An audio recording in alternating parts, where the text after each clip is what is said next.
Basketball. Just like any other sport, it takes a great deal of skills and practice to get good at.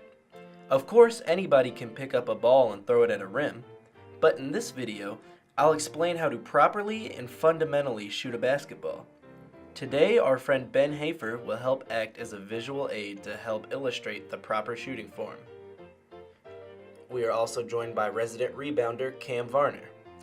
First, before you even take a shot, you have to know where you're shooting. Whether you receive the ball off a pass or shoot it off the dribble, you have to lock your eyes with the basket. Oftentimes, good shooters will start looking at the rim before they even have the ball in their hands. Next, you want to make sure your legs are about a shoulder's length apart. This not only helps with balance, but also helps with getting the ball to the rim. Much of the power you put into your shot comes from your legs. Then, you want to make sure your hands are placed correctly on the ball. You want your shooting hand, most likely your dominant hand, straight up and down on top of the ball.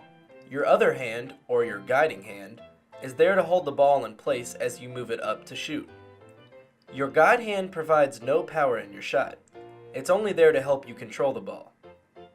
Besides the power coming from your legs, your shooting hand and arm is where much of the power for your shot comes. Now the fun part, your shooting motion and release. While all the elements of your shot are equally important, this is especially vital. It starts in your legs. Start by bending your knees, preparing to jump. As you do this, you'll begin to bring the ball up from your waist.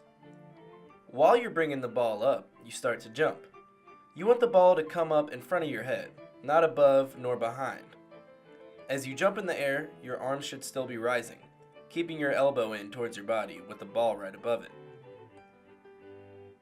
Right before you get to the apex of your jump, release the ball by flicking the wrist on your shooting hand forward, using your middle finger as a guide towards the basket. You want to try and keep your body as straight up and down as possible to help with your balance and accuracy. Think of your body being parallel to the basket, all the way from your toes to your fingers. If you need more power to get the ball to the rim, try and kick your legs slightly forward on your release to help generate more force. Once you have landed back on the ground after shooting, you want to keep your shooting hand out. This is called the follow-through. Some coaches say your fingers should look like they are touching the top of the backboard. Some say it should look like you're reaching into the net or dipping into the cookie jar. Your wrist should be limp as this is happening. Try and hold your follow-through until the ball hits the rim, or hopefully falls through the net.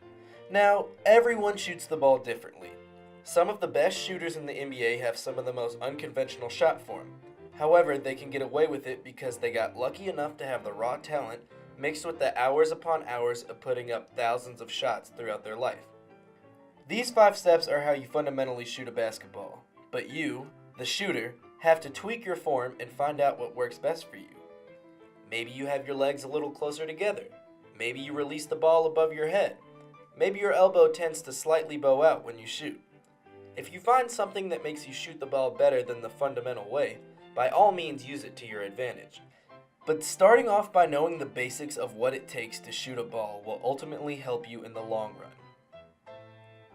Just remember, you need to lock into your target, establish good stance/positioning, properly position your hands, jump straight up and down while releasing the ball before the apex of your jump, and hold your follow-through until the ball goes in. You never know. Because you watched this video, you might become the next Michael Jordan. If that does happen, I demand 10% of all profit you make from your basketball career. So go ahead and get out there and shoot. The only way to get better is with practice.